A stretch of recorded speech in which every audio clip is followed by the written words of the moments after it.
Breaking news today: Russia fears NATO aid will cause another Chernobyl in Ukraine. Russia's foreign ministry spokesman has accused NATO allies of pursuing a «scorched earth» policy by arming Ukraine with cutting-edge weaponry to counter Moscow's ongoing, all-out invasion, which is now in its second year and shows no signs of abating. The United Kingdom's decision to send depleted uranium munitions to Ukraine for use by donated Challenger 2 main battle tanks has been framed by Moscow as a nuclear escalation, according to a post by Maria Zakharova on her Telegram channel on Monday. According to the official translation by the Russian state news agency TASS, Russian Foreign Ministry spokeswoman Maria Zakharova, known for her hawkish rhetoric and goading of the Kremlin's Western adversaries, wrote that the United Kingdom wants to turn Ukraine's territory into a scorched and desolate land by supplying depleted uranium munitions to the country. There won't be any Russian or Ukrainian spoken there, just silence. Like in Pripyat and Chernobyl, Zakharova wrote, referring to the uninhabitable areas of northern Ukraine caused by the infamous nuclear disaster that occurred there during the Soviet era.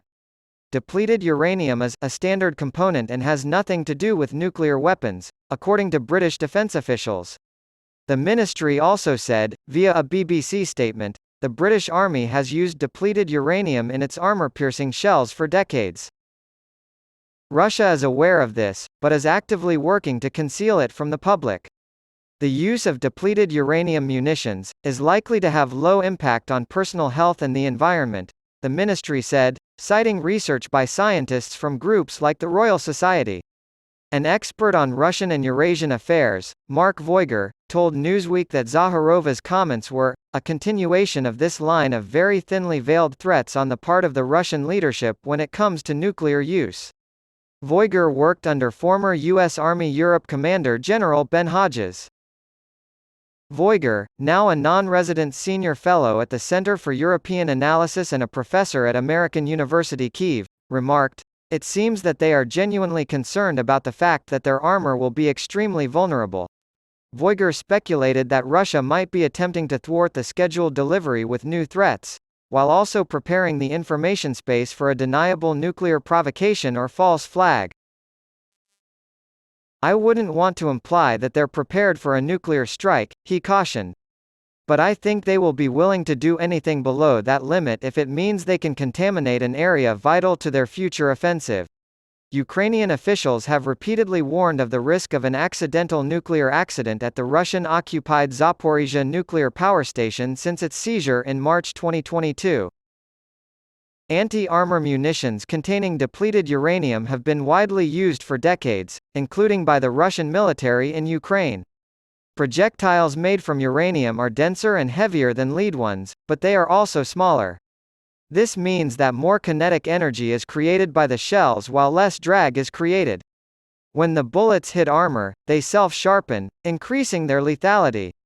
Furthermore, they are flammable by definition. Russia reacted angrily to the British decision. Russian President Vladimir Putin's interpretation that the West is already starting to use weapons with a nuclear component was quickly discredited by Western officials after the announcement. Russian forces could avoid exposure to depleted uranium rounds, according to National Security Council spokesperson John Kirby. Russia just doesn't want Ukraine to continue to take out its tanks and render them inoperative, Kirby said, explaining the situation. Even though Russian forces also routinely use depleted uranium munitions, Russian officials have repeatedly alluded to health concerns associated with handling and using these weapons.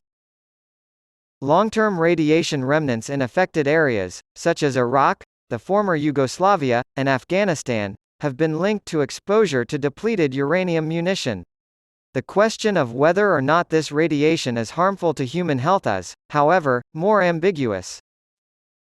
Depleted uranium is considerably less radioactive than natural uranium, according to the International Atomic Energy Agency, and there is lack of evidence for a definite cancer risk in studies over many decades related to its use in munition.